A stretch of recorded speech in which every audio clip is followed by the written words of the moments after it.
All right, this is a quick demo for the game Pyro. The best way to show you how this works is to just kind of walk around and give you a picture of what a game and play looks like. So I've got a game and play set up here, a 4-player game. So the object of Pyro is for the players to work as a team, represented by the orange token, to catch the blue token, which represents the Pyro, before he either burns down a building or escapes town. And we also, when we catch the Pyro, have to prove him guilty, which is represented by those scales of justice right there. So Pyro is a cooperative game in the fact that we are working together as a team to catch the Pyro, but it's a non-cooperative game in the fact that if we catch the Pyro, there will be a winner, which is calculated by points, which are represented by these little orange tokens that represent units of fire, or the blue token that represents a bucket. So here's how play works. Per each round, we're going to manipulate these die, these large die with icons on the sides, and each player is going to do that by selecting one of 3 cards that is in their hand. So they'll select one card, and everyone will get that card ready, and at the same time, they'll turn that card over, and that card is going to manipulate the die, which is going to tell us what to do. So we'll just do this. Whatever's facing the player is the 2 die that are the icons you get to use. Whatever's on top is the Pyro. So in this instance, let's say the turn is going to begin. This player here says he's going to flip right. So these are the cards that tell us how we can manipulate the die. So he's going to take this and flip it to the right. And now feet are on top, and he's given this player this. Now this player has chosen to roll, and so that's just kind of a randomizer. And so you place it back on the tray however it was oriented towards you. This player has elected to rotate right, so the front is going to rotate this way.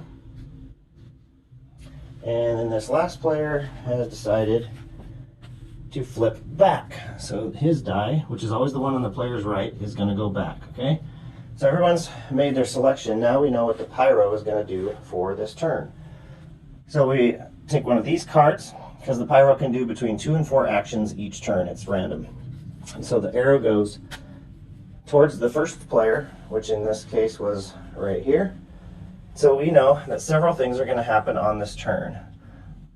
The Pyro is going to light fire, because a plus symbol is either light a fire or walk to try to escape town. And so he's going to light a fire because the first time that the plus symbol is up, he lights a new fire. So we're going to go over here, and he lights a new fire, and he always starts a fire with 2 little cubes. Go back to here, and he's got another plus, so he's going to walk, which is 1 space, and he's got a foot symbol, so he's going to walk again.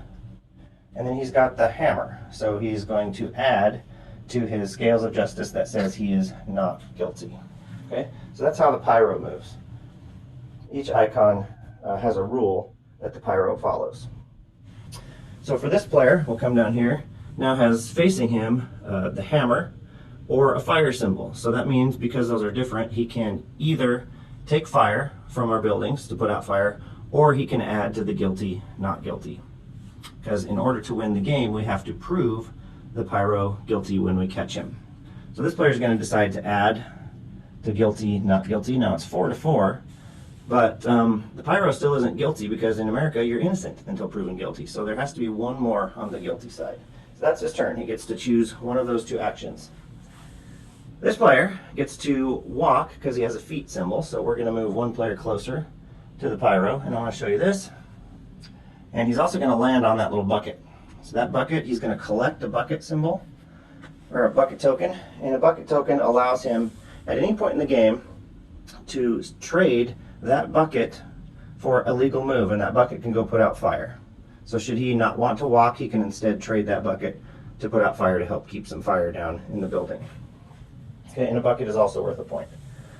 So, but not only does he have a feet symbol, but he has a plus. Now a plus is like an extra move. So when a player receives a plus, it's either they can take fire or they can walk.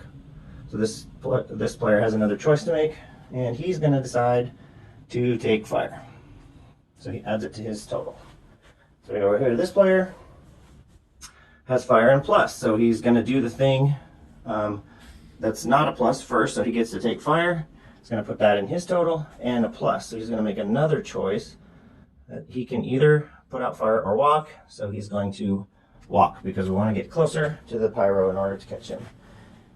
And this player has either fire or walk, so he has a choice to make, and he is going to walk as well. Okay, so that completes the round of all the players' turns. So at the end of each round, if we haven't caught the pyro and the game's not over, every fire grows by 1.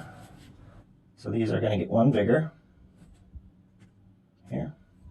We're going to pass the cards to the person on our right that we used, and so our deck is going to change a little bit. And we're going to reset and do it again. And that's basically a turn. And so the game goes until we catch the pyro and he or she, I suppose, he or she is guilty, or any one building is 5 fires high at the end of our round, or the pyro walks so far that he escapes town and gets here. So the pyro wins if he escapes town. The pyro wins if he burns down any building. And if that happens, no players win, we lose, game over. But if we catch him on this grid tracker and he's guilty, then we win, and the person with the most points, represented by the tokens in front of them, that person is the winner.